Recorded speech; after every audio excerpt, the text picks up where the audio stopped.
Hello, hello, comment tu vas? C'est Nyangma.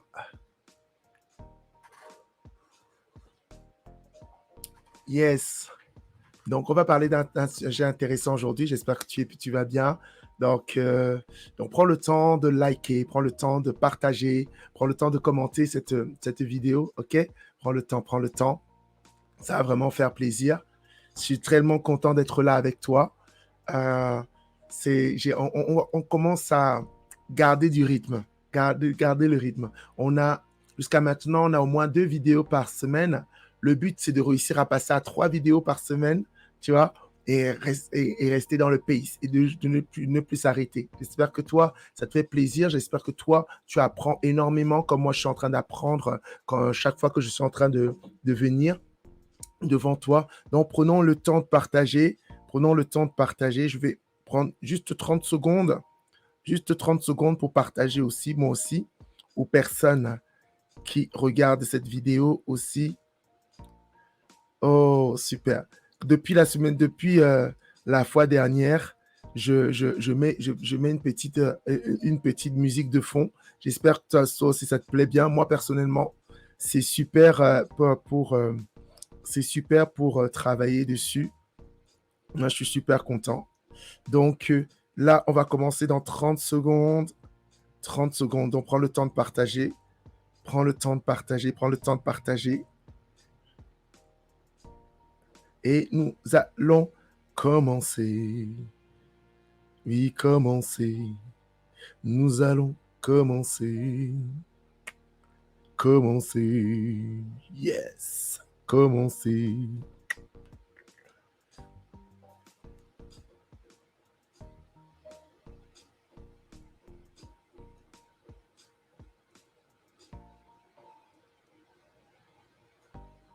Yes. Oh non.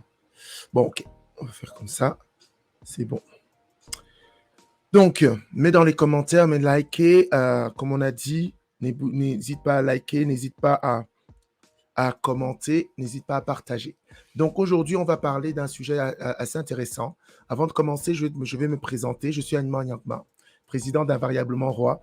Invariablement Roi, comme le nom l'indique, on est des rois, quelles que soient les circonstances de la vie, bonnes ou mauvaises, on reste des kings. Et au niveau de Invariablement Roi, nous nous occupons des hommes en difficulté financière, personnelle, conjugale, et nous les aidons à se relever dans 3 domaines particuliers: le mindset, au niveau du mindset, parce que c'est le système de pensée, c'est ce que tu penses, ce qui se rumine dans ta tête continuellement, qui va te permettre de te relever ou non. Au niveau du leadership, parce qu'on croit que le leadership qui sert à influencer les gens autour de nous est aussi une capacité à garder les choses qu'on a difficilement acquises dans la vie. Et au niveau de la création d'entreprise, parce que nous pensons que la création d'entreprise, en fait, est aussi un moyen d'avoir de nouvelles sources de revenus et donc de pouvoir se sortir des différents problèmes que nous pouvons avoir dans la vie. Donc aujourd'hui, vraiment reste enregistré. Il y a vraiment de nouvelles qui vont bientôt sortir, des nouvelles choses qui vont bientôt sortir. J'espère que tu es prêt pour cela. Vraiment, je ne peux pas t'en dire beaucoup. On est en train de travailler derrière sur ça et je vais bientôt communiquer sur les choses les prochaines choses que nous allons sortir de euh, notre chapeau, qu'on peut dire cela. OK? Donc aujourd'hui, nous allons parler de Steve Harvey et de Marjorie Harvey. Pour ceux qui ne connaissent pas, en fait, c'est un couple de stars au niveau américain. Donc Steve Harvey, qui est un comédien, il est aussi un présentateur. Il a présenté beaucoup de shows aux États-Unis. Il et sa femme Marjorie, je pense qu'ils sont mariés depuis près de 15 ans, si je me rappelle bien. Ils ont vécu une réelle tempête ces derniers jours et tout. Et je pensais vraiment que ce serait important pour moi d'en parler. Et de cette tempête, de ce ils étaient en train de vivre, ils sont vécus. Je ne sais pas si la tempête est passée, Mais c'est ça vraiment, ça a été quelque chose qui m'a, moi, personnellement, assez choqué, assez choqué. Et je me suis dit que ce serait intéressant d'en parler parce que, bien sûr, ça touche à un homme, en fait. Et comme ça touche à un homme, c'était assez intéressant de venir et de voir un peu la marche à suivre quand on tombe sur de telles nouvelles, en fait, de telles nouvelles. Euh, et donc, le but vraiment, c'est d'en parler. Et la première chose, parce que tu te poses la question, pourquoi Edmond en parle? Moi, en fait, j'en parle parce que le, je pense que c'est important d'avoir sa voix. Il y a beaucoup de personnes qui se sont levées suite à ce sujet et ils ont apporté une certaine manière de voir les choses et souvent assez négative. Souvent, on était en train de vilipender, de frapper, de taper sur Marjorie, la femme de Steve Harvey. Et je me suis dit, en écoutant toutes ces voix-là et en écoutant toutes ces personnes qui étaient en train de parler, je me suis dit, il faut en parler. Il faut en parler parce que il ne faut pas juste que ce soit des personnes qui sont en train de frapper sur cette femme et sur ce couple ensuite. Parce que quand tu frappes sur un, tu frappes sur les deux. Il faut le savoir. On est en train de frapper sur ce couple-là. Et si, nous, en fait, il n'y a pas des personnes qui viennent et qui ont un discours différent, parce que je pense de mon fort intérieur que je vais apporter je ne sais pas si toi, tu vas entendre un discours comme ça quand tu vas te parcourir sur le sujet. Je vais essayer d'apporter un discours différent et surtout essayer de montrer la manière à laquelle moi je pense qu'il serait très efficace de réagir par rapport à de tels sujets, par rapport à de tels sujets. Pourquoi c'est très important qu'on ouvre aussi la bouche? Parce que, en fait, c'est comme on le dit, Steve Harvey, entre guillemets, et même pas entre guillemets, c'est une star aux États-Unis. Leur couple est une star aux États-Unis. On les entend, on les voit, ils sont très invités à énormément de shows, ils sont connus. Et tu sais, quand tu es une star, quand Dieu te permet de te mettre en avant, tu deviens un exemple. Un exemple et les gens tirent énormément de leçons de leur vie. C'est une personne, Steve Harvey, qui a écrit beaucoup de livres sur les relations. OK? Et donc, parce qu'il il a écrit des livres sur les relations parce que son mariage allait bien. Et donc, les gens tiraient beaucoup exemple sur ce mariage-là et tout. Et donc, comme ça n'allait pas, bien sûr, ça a emmené des vautours. Ça est venu des vautours, des personnes qui sont venues parler contre ce mariage-là. Et comme je l'ai dit, moi, je suis venu parler et donner un discours différent. Un discours différent par rapport comment dire, à cette histoire. Et pour essayer de relater un tout petit peu ce qui s'est passé, il y a quelques jours, il y a à peu près une semaine, il y a une rumeur, et je répète encore une rumeur qui est sortie comme quoi Steve Harvey est en train de demander le divorce de sa femme. Et il demandait le divorce de sa femme pour des raisons d'infidélité. Comme quoi, sa femme a été infidèle. Au départ, on disait juste une seule personne. Donc, après, on a, bien sûr, quelques jours après, on a pas, dans les rumeurs, les on-dit, on a sorti le fait qu'elle a été infidèle avec le bodyguard, c'est-à-dire le garde du corps. Et je pense qu'on a même parlé d'une autre personne. C'était plus une infidélité d'une personne, mais de deux. Et donc, bien sûr, ça a pris feu, en fait. Ça a pris feu, ce lambeau a pris feu. Et, et après, maintenant, il y a quelques jours, le Steve Harvey a dû sortir de son silence pour dire que tout cela, ce n'était que du vent, et que vraiment que chacun s'occupe de ses affaires avec les termes de Steve Harvey. Hein. Moi, personnellement, Je ne peux pas utiliser les termes de Steve Harvey parce qu'il a souvent des termes assez crus. Donc chacun s'occupe de ses affaires et tout, et qu'on arrête de rentrer dans les histoires de sa famille.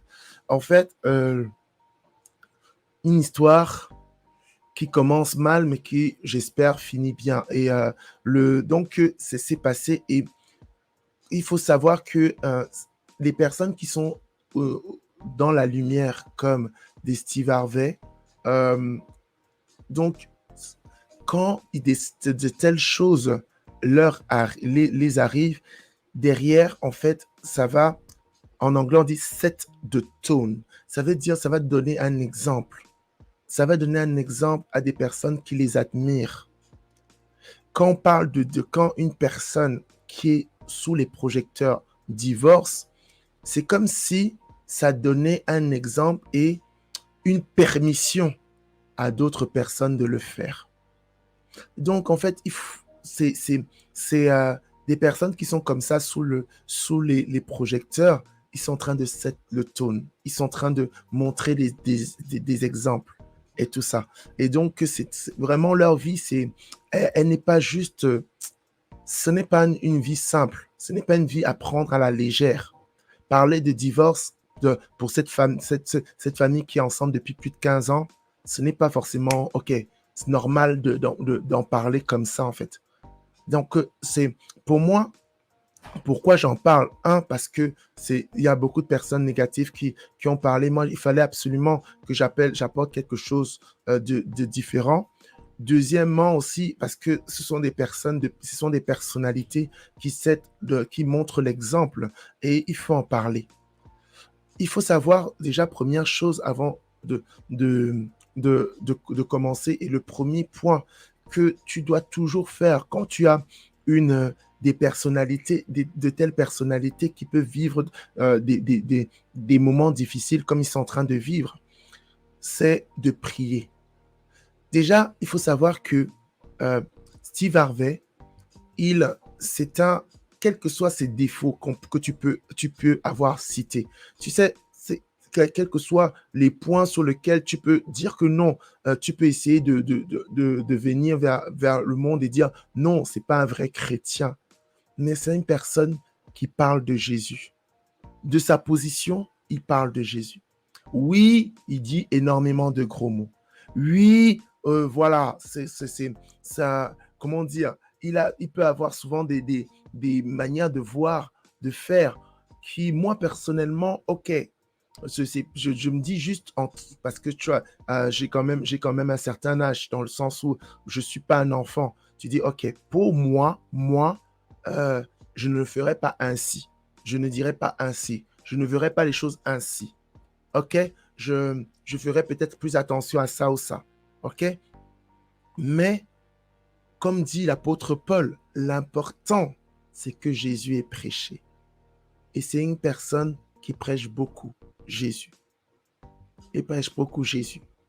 Par rapport à prière et tout, il prêche beaucoup. Il essaye de son possible de prêcher. Et il dit souvent qu'il avait prié le Seigneur que le Seigneur le place à cette position pour qu'il puisse parler de lui.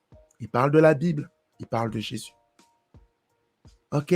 Et donc, c'est tellement important. C'est pour ça que nous, quand on voit de telles choses, nous les chrétiens, on ne doit pas venir et s'enthousiasmer de tel qu'un malheur arrive à une telle personne. Une telle personne, on doit plutôt prier pour que le Seigneur restaure, pour que le Seigneur essaye de faire grâce. Parce que, encore une fois, c'est un exemple. C'est un exemple que beaucoup de personnes vont prendre. Un exemple que aussi des personnes qui sont dans l'Église vont prendre. Et donc, nous, on ne doit pas forcément être de ces personnes qui vont venir et commencer à exposer euh, comment on appelle ça? On va souvent exposer les faiblesses que l'on voit de nos yeux. J'ai entendu des personnes qui parlaient en fait du passé de Marjorie. Le fait qu'elle est une femme, une mère, elle a été d'abord une mère célibataire. Donc, en fait, et qu'on essaie de justifier ce qui aurait pu se passer, ce qui ne s'est pas passé, parce que c'était une rumeur. Et à part peut-être que dans les jours qui suivent, il y a des rebondissements par rapport à ça, mais on essaie de justifier une action qu'elle a posée par rapport à son passé de mère célibataire. Je ne sais pas, en fait, nous chrétiens, l'autre jour, je mettais un post, je disais dans ce post, transforme toutes tes frustrations en intercession. Nous, chrétiens, notre premier travail, c'est de prier et de crier à Dieu. Dire à Dieu que tu vois ce couple, c'est un couple qui a beaucoup entre guillemets, de followers. Et comme ils ont des followers, on ne peut pas, on doit prier pour essayer de faire en sorte que déjà, que la situation s'arrange. Même si elle avait commis cela, est-ce que tu connais la puissance d'un homme qui voit les erreurs de sa femme et qu'il pardonne? Tu comprendrais l'impact que ça aurait dans la communauté chrétienne ou l'impact que ça aurait dans le monde de voir, oui, elle s'est trompée, oui, elle est tombée, oui, j'ai le droit de la rejeter, j'ai le droit de la mettre dehors, oui, je peux la mettre dehors, mais je la récupère. Je pardonne. Je guéris des blessures de ce qu'elle a, les blessures qu'elle a pu causer avec l'action qu'elle a posée. Encore une fois, je ne dis pas qu'elle a posé. Je répète bien, je ne dis pas qu'elle a posé. Ce sont des rumeurs et ces rumeurs ont été repoussées par Steve Harvey. Pour le moment, c'est là où on est. OK? Et donc, même si elle avait commis, tu connais la puissance, tu serais la puissance de 1, pardonner, 2, reprendre, 3, Marjorie qui se repent, et Marjorie qui se repent et qui ils se remettent ensemble. Tu connais la puissance de ce que serait comme message derrière. Message. Parce qu'il faut savoir, il faut se dire une chose, hein, c'est que chaque fois que on entend divorce, donc on entend divorce et tout, les personnes quand on entend divorce, la publicité, ce n'est pas Dieu. Dieu a institué le mariage, pas pour qu'on divorce au préalable, pas pour qu'on divorce du tout.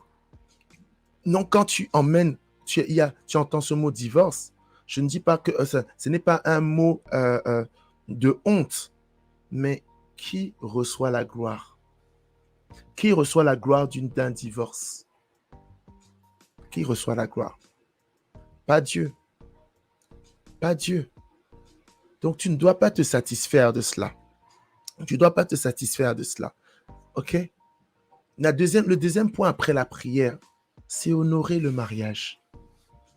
Honorer, parce que encore, comme je disais tout à l'heure, divorce, la publicité va vers une personne, vers l'ennemi, pas Dieu.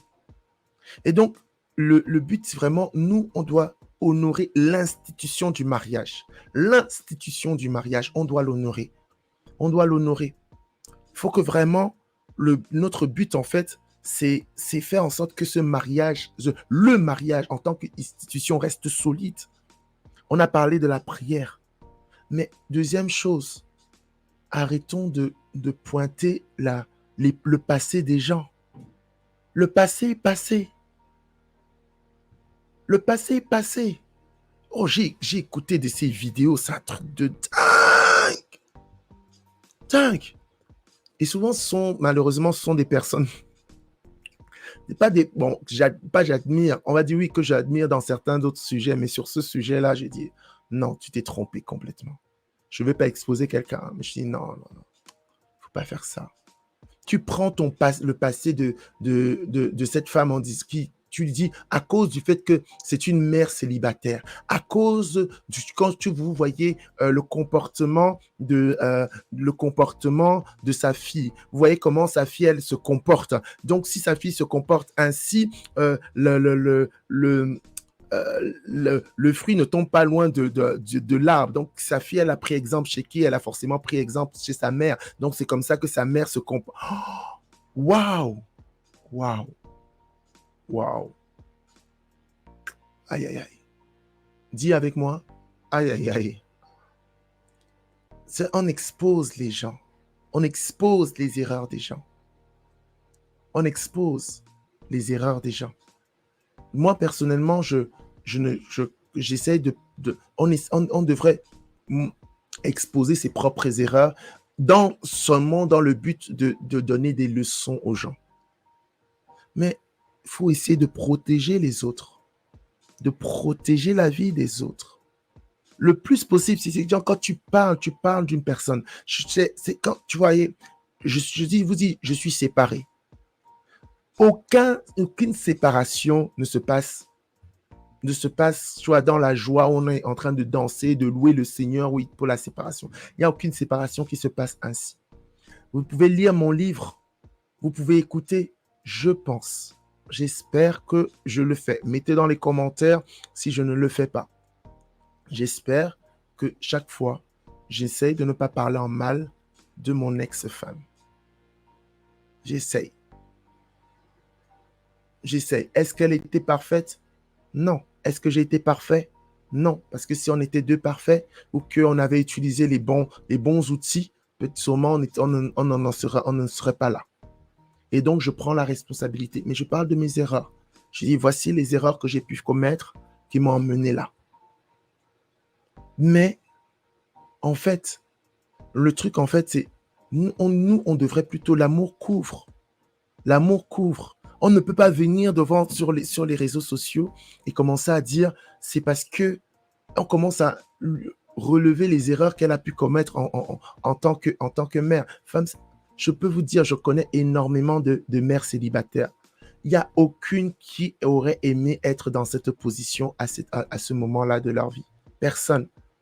Mais est-ce que ça vaut la peine de ramener les erreurs qu'elle a pu commettre, les erreurs de choix, souvent même ses propres erreurs parce qu'elle n'a pas pu guérir souvent de son passé et elle a emmené son passé dans son mariage, ça a détruit son mariage. Il y a tellement de choses. Il y a tellement de choses. Et nous, en fait, en juge suprême, on pense que c'est une bonne chose de revenir dessus. Honorons les mariages des gens. Honorons. On voit, tu vois, je dis pas que ce n'est pas, tu sais, c'est une chose assez naturelle. Moi, bien sûr, quand j'ai entendu la nouvelle, tu commences à voir toutes les choses que tu peux, entre guillemets, reprocher à Steve Harvey ou avant même que, tu vois, quand j'avais juste entendu la rumeur qu'il divorçait. Et donc, en fait, je ne savais même pas encore pourquoi. Donc, la première chose qui m'est venue à l'esprit, c'est toutes les erreurs que je pouvais voir Steve Harvey faire, que moi, je n'aurais pas fait. Et là, mon cœur commençait à vouloir juger. Après, j'ai vu l'histoire et tout, et mon cœur a voulu d'abord juger. Mais nous devons faire attention. Attention, pourquoi? Parce que, à cause de l'institution du mariage, et surtout par la crainte de celui qui a créé cette institution. Par crainte de Dieu, on doit faire attention, on doit être beaucoup plus à reculons. Mais tu vas dire, Edmond, mais si on ne parle pas on ne parle pas, comment dire, des erreurs, comment on peut faire? Qu'est-ce qu'on peut dire donc pour parler de ce problème? C'est là que vient mon troisième point. On doit vraiment plutôt soutenir. Soutenir. Créer des hashtags pour soutenir Marjorie et Steve. Faire des vidéos en le soutenant. Je soutiens, c'est un frère. Quel que soit, en fait, non, c'est un frère en Christ. Je dois le soutenir. Pourquoi le soutenir? Parce qu'en fait, dans un divorce, ce n'est pas juste les deux qui souffrent. C'est aussi les enfants qui souffrent. Ils ont eu des enfants ensemble.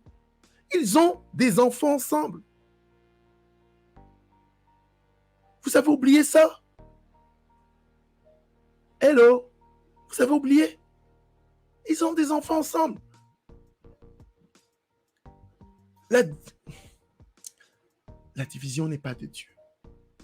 Nous, on doit être un peu plus un peu plus à reculons. Et quand on dit à reculons, aussi, un des points, elle ne peut être aussi très rapide à la, comment on appelle ça, très rapide au démarrage.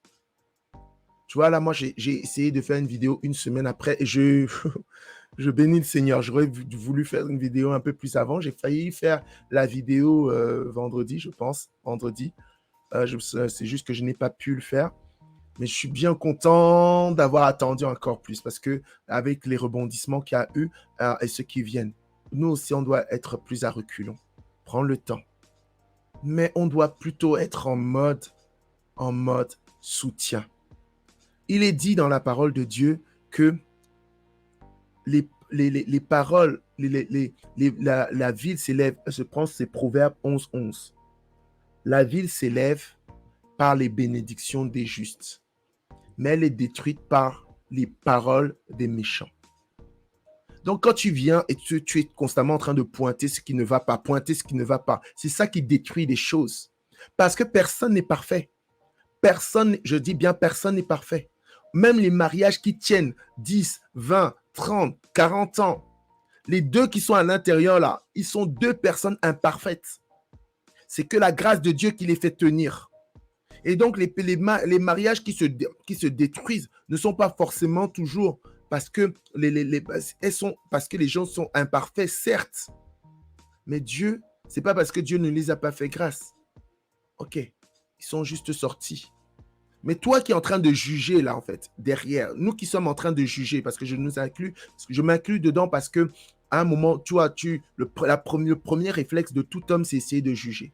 Nous qui jugeons là, des telles choses, nous qui jugeons, on oublie que c'est tout ce qui tient, tout ce qu'au-dessus, autour de nous qui est en train de tenir, ça tient pas parce qu'on est parfait. C'est la grâce de Dieu d'abord. Oui, on pose certaines actions qui font que des choses tiennent, mais c'est d'abord la grâce de Dieu. Si tu perds cette grâce de Dieu, quel que soit ce que tu vas faire là, les choses vont pas tenir. Que tu sois chrétien, pas chrétien, c'est la grâce de Dieu qui fait que tes choses tiennent. Sache-le. Sachons-le. Donc, je suis vraiment content que les choses ne soient pas parties vraiment complètement cacahuètes. Pour le moment, j'espère vraiment que les gens vont lâcher les grappes et que tout va s'estomper, que cette rumeur va rester rumeur. Rumeur va rester rumeur. Moi, ça m'a juste permis derrière de rebondir et de dire vraiment, quand tu vois une personne qui vit un moment difficile, arrête de sauter sur la viande qui est relâchée comme un morphin. Et donc, et tous les hommes qui vivent par un moment difficile, un divorce, une dépression, un burn-out, il y a un lien sur cette vidéo. Il y a un lien sur cette vidéo. Contactez-nous. Contactez-nous, on va vous faire du bien. On va discuter, on va trouver des clés et on va vous permettre de vous en sortir. OK? Allez, c'était votre frère, Edouard Nyangma. Ciao. Allez, on like, on commente, on partage. On like, on commente, on partage. On like, on commente, on partage. On like, on commente, on partage. On like, on commente, on partage.